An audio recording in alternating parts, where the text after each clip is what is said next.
This is Shekhar here. I'm so grateful to the IRF that we get this opportunity to ask you some questions. And for the first time, I've seen you, and I'm glad that I can ask you a simple question. I am a businessman, and one of my, or rather my only hobby is studying religions. So one of them, obviously, being the Quran. So my question is fairly simple. I really liked what you spoke about Aisha. That was a very wonderful thing that you said. So my question is fairly simple. I'll make it very small. But I really hope that I have the opportunity to cross-question you after you answer me on your answer. Thank you.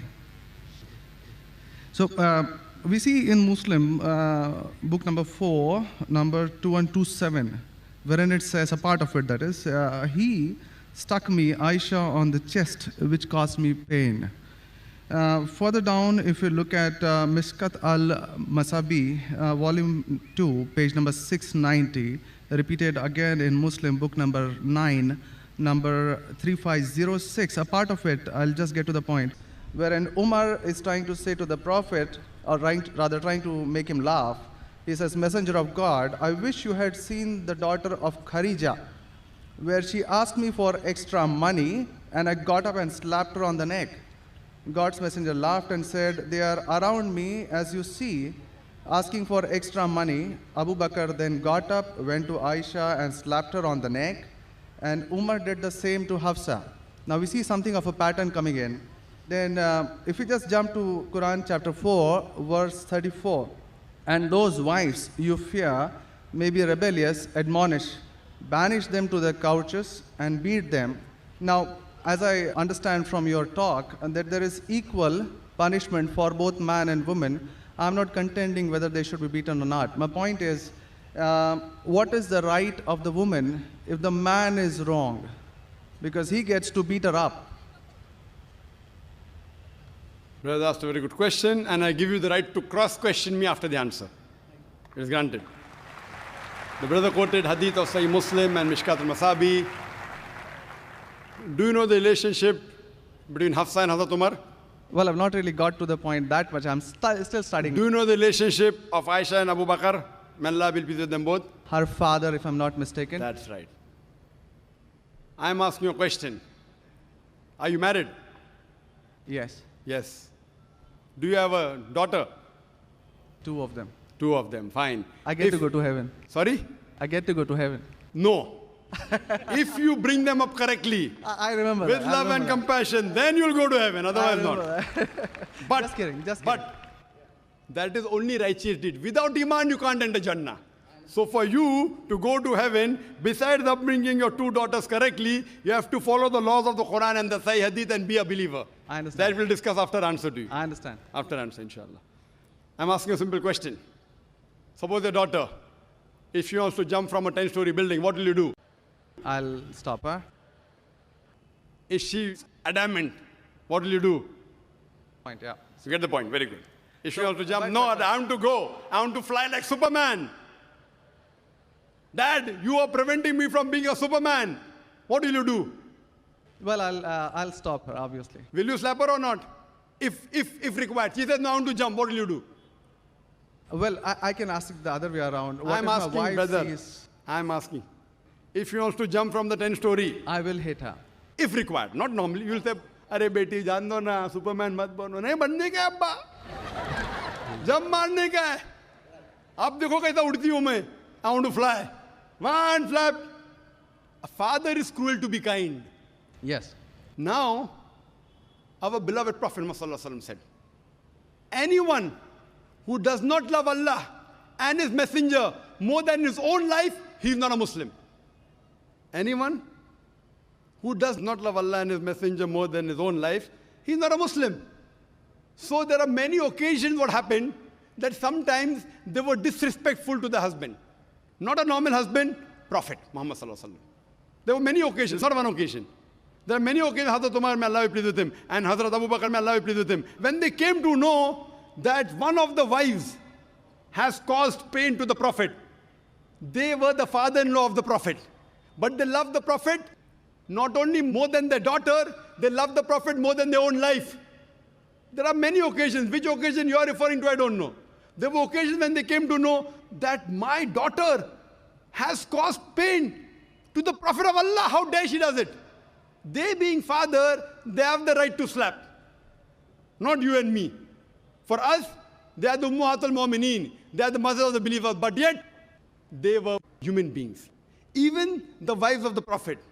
Though they were wives of the Prophet, they are the best examples, yet they were human beings and they did make mistakes. Like the ayah recited by the Qari, Surah Nisa chapter 4, 32. They want equal rights. There was in Surah Azab chapter 33, where the wives of the Prophet tell the Prophet, why don't you give us the luxury of this world? They objected, why are we undergoing such a life of poverty? So Allah sends a revelation. If you want this world, I will grant it to you, but you will not get Jannah. The verse of the Quran says, I will free you. That means, if you want, I will let you go free. Divorce, not that he divorced. And you can get the luxury of this world, but you won't get heaven in the hereafter. And the wives of the Prophet, they repented and they asked for forgiveness and Allah forgave them. So here also it's in context. And going against the Prophet is more bad than jumping from top.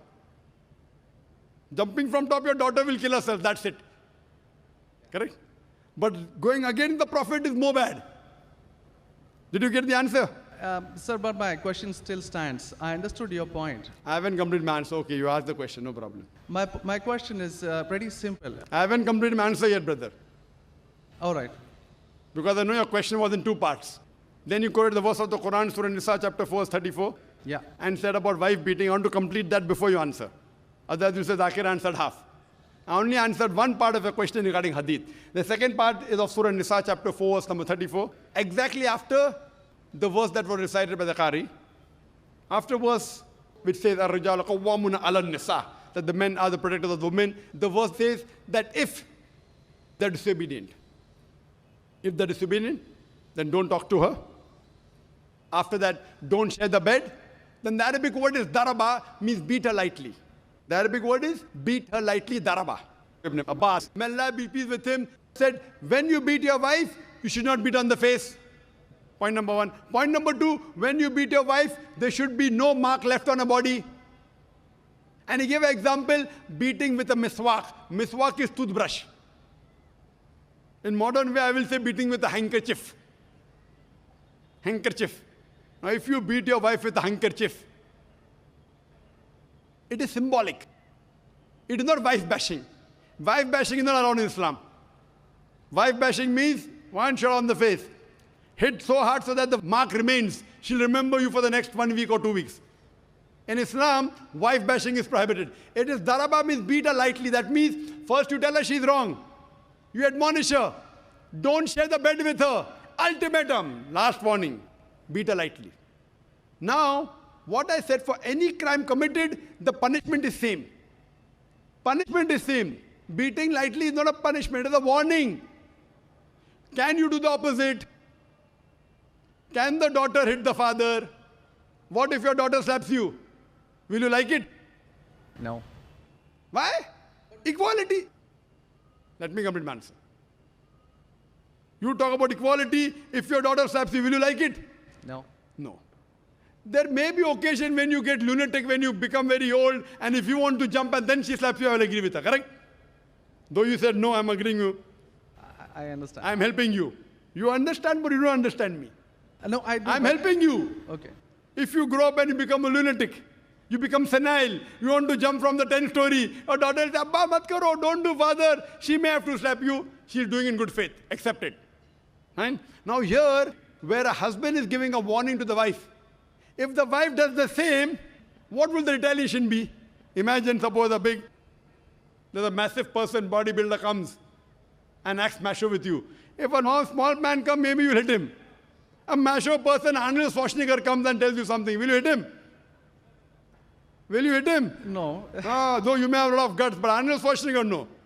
Why? Similarly, since Allah says in the previous verse, man has been given more strength than the woman. So a physical warning, a symbolic warning, a man can give to a woman can't give to a man. A woman can't. There are other things. There are other things she can do. Such as? Such as, for example, if she has to cook food in the house, It's the duty of the husband to get market. She can refuse to cook. If you don't get market, I will not cook. She can object. Very well. She can object saying, I will not cook. It's an objection on her part. If, for example, he's not offering salah is important, she can object nicely, with love and affection. My dear husband, please offer salah. Then she may get a little bit angry also, no problem. Getting angry with husband is not allowed, unless it's for the sake of Allah and His Rasul. But not physical. She can't get physical. If she gets physical, there will be retaliation. It will never work. Imagine your wife slapping you. Will you leave her? Fine, you may say, Jaan do. So, what do you realize? This is a symbolic beating. What the Western media has done, they portray as though it is wife bashing. Where is wife bashing? You know the hadith also. So, because of that, Islam is the best way of life. It shows you how to lead life with your wives also. Hope that answers the question. If you have any counter question, you're most welcome, brother. Yes, actually 2 points on that. Primarily, the first thing that is said is a daraba, which means basically tapping. And as I understand from the Hand's Word Dictionary, it comes from the word idrib. And now, if you look at it, the Arabic word is used in 2 ways. One, to strike up a poem, the word idrib, from which the word darwa is taken out. The first is to strike up a poem, and the second, which is used 12 times in the Quran, is a physical action of striking. Strike off? Strike up a poem, or strike up a poem. Strike up a poem, metaphorically. Second part is the physical action of striking. It's used again in Surah 8:12, wherein it about an angel strike off their heads, strike off the very tips of their fingers. The same word is used. So how can the same word be interpreted there as lightly, but here as very good question. The second part. Very good question. Very good question. The second part is that if we come back to Sahih Bukhari, volume 7, number 715, again, the respectable, I truly mean that, respectable woman Aisha, a great scholar, I read about her, narrated, Aisha said that a lady came wearing a green veil and complained to her, that is Aisha, and showed her a green spot on her skin caused by beating. It was the habit at that time for women to support each other, means when they get beaten up, so you support each other. So when Allah's messenger came, Aisha said, I have not seen any woman suffering as much as a believing woman. Look, her skin is greener than her clothes. That was my second part. As for second part, I answer first, and first part, I answer second. No problem. She's complaining to the Prophet that somebody has done injustice to her. It doesn't end saying the Prophet agreed with it. If someone has the injustice, if we read ahead in some other hadith, the Prophet may have done justice to her. It doesn't say that someone beat her and the Prophet agreed with it. Correct? She is just reporting that maybe there is injustice done to a woman. That's it. The moment she's complaining means she's disagreeing with it. She didn't say, Prophet, I heard a very good thing I saw, that the woman was beaten up. The moment she's complaining means the wife, Hazrat Aisha, may Allah be pleased with her, disapproved of it. So the lesson we get from this is, no one should beat the woman such a way that she becomes green. But sir, see, the exact statement she makes is that I have not seen any woman, that's Aisha herself, it's not my interpretation, I have not seen any woman suffering as much as the believing woman. So we see at the time of Muhammad that women were really in very, very bad shape, even though... You know there are hadiths saying, I have not seen a person, a believing person like Hazrat Bilal suffering. What was he suffering from? His master tortured him and said, don't say there's one God and I will leave you. Hazrat Bilal, may Allah be pleased with him, on that death stone, he's agreed to die. He will say, I will not denounce Allah. I will keep on saying, La ilaha illallah Muhammad Rasulullah. There's no God but Allah and Prophet Muhammad is a messenger. He's taking the pain. That means if I say Hazrat Bilal is a believer who is being tortured, that does not mean that what act that being done on Hazrat Bilal, may Allah be pleased with him, is right. It is wrong. but he's a believer who's taking the pain. In this context, we have to see the context and go to the Shara. You have to see Fath al-Bari, and what was the woman? What was she? Who tortured her? Was it the master? Was she a slave woman? You have to go to the Shara. I'm not a muhaddith. I'm telling you what the answer can be. You have to go to the Shara and find out. Why was she? Who hit her? Who beat her? Did the husband do? Was the husband a believer? There are 10,000 reasons.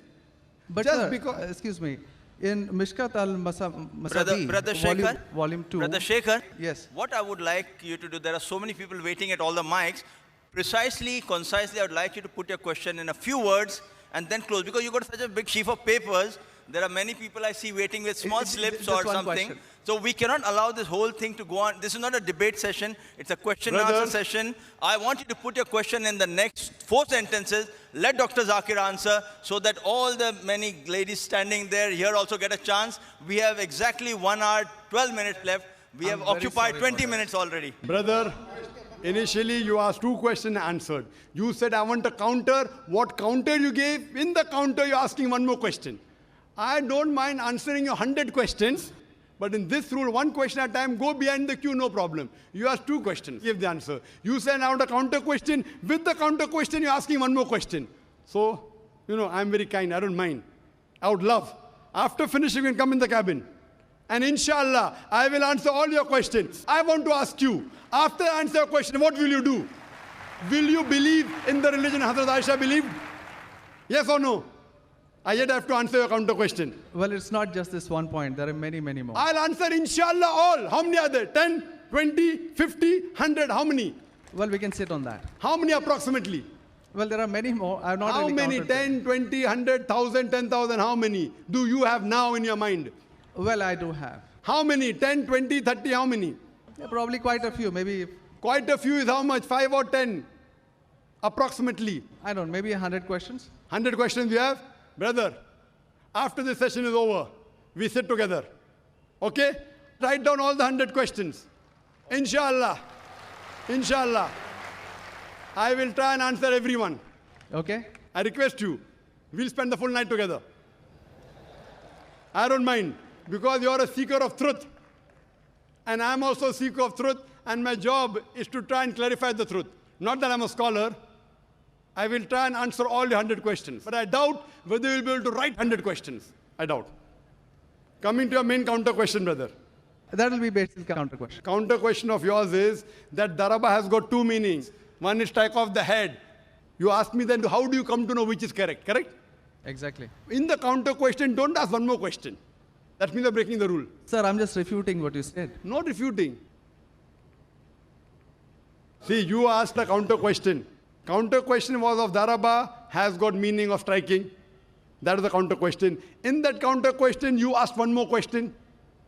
You can't ask 1 more question in a counter question. You can ask 1 counter question, but that was a fresh question that you asked. Now coming to your question of daraba. You said striking, I agree with you. How do you come to know one time it is lightly beating, one time it is striking of the head? You know the verse in the Quran is there, in Surah Maryam, chapter 19, verse number 47. Mary, may Allah be pleased with her, she says, when Archangel Gabriel says that you shall have a son. So she says, how shall I have a son when no man has touched me?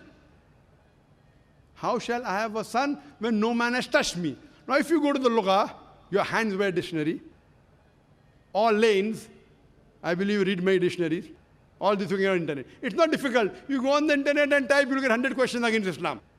Not 100, you get 1,000. Very easy. Not that a person has done research. If you had done research, you'd have come to know who was whose father and who was whose husband and mother, everything. But you go on the internet, you get this very easy. Now, the Arabic word masah has got 2 meanings. Physical touch, it means sexual touch. So when Mary, may Allah be pleased with her, she says, how shall I have a son when no man has touched me? It is understood, it is not physical touch, it is sexual touch. Correct? Yes. Similarly, there are several verses in the Quran. Now, when there are 2, 3 meanings, even both can be correct or one can be correct. To have more details, you go to the Hadith. Hadith is the commentary of the verse of the Quran. Correct? Maybe the same word has got 2 meanings. In that verse, it means meaning number 1. in the second verse in meaning number 2. Hadith is a commentary. So when we go to the hadith of this Surah Nisa, chapter 4, verse 34, talking about daraba, there the Prophet said, do not beat on the face. Do not leave a mark. Beat like a toothbrush. I gave the answer, but you were so much concentrating on the notes you have that you forgot my answer. If you have heard my answer, that if there are 2-3 meanings, all meanings may not be right. Maybe one is right, maybe 2 are right, maybe all 3 are right. Therefore, you have to go back to the Prophet. The Quran says, Atiullah, Atiur Rasul. Obey Allah and obey the Messenger. So when there are 2-3 meanings, you have to go to the hadith and find out what did the Prophet mean by that word. So there when it says strikes off that, it means strikes off. Here it means strike lightly. So therefore, if you know the supplement to the commentary of the Quran, it's the hadith. Without the authentic hadith, you cannot understand Islam. So a prophet said, it means beat lightly, like beating with a toothbrush, don't beat on the face, don't leave a mark on the body. So these are the guidance given by Rasul. Therefore, it is obligatory that besides the Quran, you have to follow the authentic hadith. Hope that answers the question. And inshallah, I'll wait for you after 10 o'clock in the speaker's lounge, inshallah. Yes, Brother Shekhar? Thank you. And since you have 2 daughters, you said you have 2 daughters and you want, sorry? And 1 son. The son, there's no hadith saying the son will take you to Jannah here. Yeah. If he becomes the pious son, and if he prays for you, inshallah, even he will be a path to Jannah. What I want to see to it that besides good deeds, you even have faith. Faith is one of the important criteria to go to Jannah. And since you have an urge to go to Jannah, to paradise, inshallah, I pray to Allah subhanahu wa ta'ala, may He make me the zarya, the pathway to take you to Jannah, inshallah.